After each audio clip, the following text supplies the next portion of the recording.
गंगा के किनारे बसा वृंदापुर नामक गांव अपनी धार्मिकता और आध्यात्मिकता के लिए प्रसिद्ध था।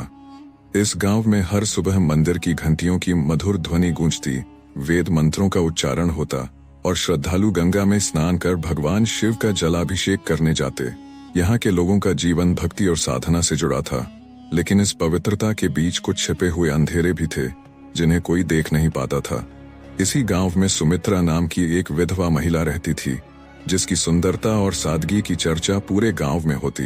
उसकी बड़ी बड़ी आंखों में अनकही कहानियां बसी थीं और उसकी लंबी चोटी उसकी गरिमा का प्रतीक थी। परंतु उसके चेहरे की शांति के पीछे एक गहरा दर्द था। कुछ वर्षों पहले एक दुर्घटना में उसके पति का निधन हो गया था और तब से उसकी जिंदगी एक अंधकारमय गुफा में कैद हो गई थी। वह दिन भर अपने घर के कामों में व्यस्त रहती, लेकिन अंदर से खोखली हो चुकी थी। मंदिर में जब औरतें हंसी ठिठोली करती, वह चुपचाप शिवलिंग को निहारती रहती। उसकी आंखों में एक टीस थी जिसे शायद ही कोई समझ पाता।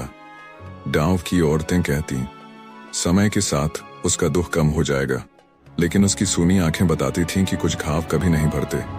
एक दिन गांव में एक प्रसिद्ध संत काशीगिरी बाबा का आगमन हुआ। कहा जाता था कि वे अद्भुत शक्तियों के स्वामी थे, जो लोगों की तकदीर बदल सकते थे।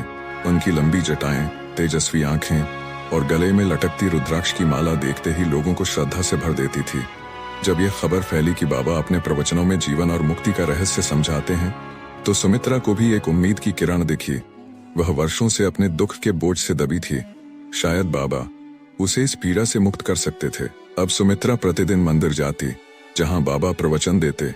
बाबा कहते, दुख एक भ्रम है, आत्मा की शक्ति को पहचानो, तभी सच्ची मुक्ति मिलेगी। उनके शब्द उसके दिल में उतरते चले गए। एक दिन बाबा ने सुमित्रा को अपनी कुटिया में बुलाया। कुटिया घने पेड़ों के बीच थी, जहां अंधेरे में दीपों की लौ जल रही थी और अगरबत्तियों की खुशबू फैली थी। सुमित्रा जब वहां पहुंची तो बाबा ध्यान में लीन थे। उन्होंने धीरे से आंखें खोलीं और गहरी आवाज में कहा, बेटी, तुम्हारा चेहरा बताता है कि तुम भीतर से टूटी हुई हो, लेकिन मैं तुम्हें मुक्ति का मार्ग दिखा सकता हूं। सुमित्रा ने धीरे से सिर झुका लिया और कहा, बाबा, मैं इस दर्द से आजाद होना चाहती हूँ। बाबा ने मुस्कुराकर कहा, तो फिर तुम तैयार हो। मुक्ति के लिए समर्पण आवश्यक है। उस रात के बाद सुमित्रा बाबा की कुटिया में रोज जाने लगी।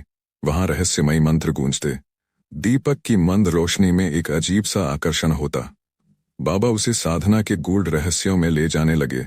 गांव में कुछ लोगों ने गौर किया कि सुमित्रा अक्सर रात के समय कुटिया की ओर जाती थी।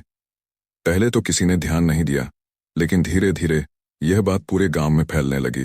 कुछ लोग कहते, शायद वह मोक्ष की ओर बढ़ रही है, तो कुछ इसे बाबा की सिद्धियों का प्रभाव मानते। एक दिन मंदिर के पुजारी हरिदत्त ने सुमित्रा को बाबा की कुटिया से बाहर निकलते देखा। उसकी आंखों में डर और झिझक थी। उसकी चाल असामान्य थी, जैसे वह किसी चीज से भाग रही हो। हरिदत्त को कुछ संदेह हुआ और अगले दिन उसने पंचायत के बुजुर्गों को बुलाकर यह बात बताई। पंचायत के लोग चिंतित हो गए।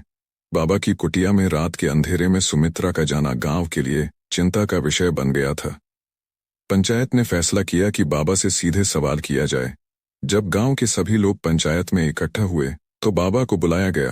बुजुर्गों ने पूछा, बाबा, गांव में चर्चा है कि विधवा सुमित्रा आपकी कुटिया में जाती थी, क्या यह सच है? बाबा मुस्कुराए और शांत स्वर में बोले, मैंने इसे आत्मज्ञान दिया है। आत्मज्ञान की कोई सीमा नहीं होती। लेकिन जब पंचायत ने सुमित्रा से पूछा तो उसकी आंखों में आंसू आ गए।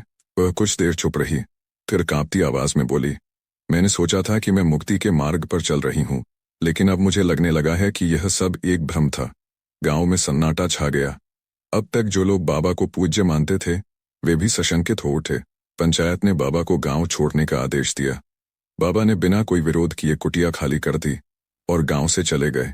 बाबा के जाने के बाद गांव में पहले जैसी शांति लौट आई, लेकिन सुमित्रा के लिए यह एक महत्वपूर्ण मोड़ था। उसने महसूस किया कि मुक्ति किसी बाहरी संत या गुरु से नहीं, बल्कि स्वयं के भीतर की शक्ति से मिलती है। उसने अपने जीवन को एक नई दिशा देने का फैसला किया।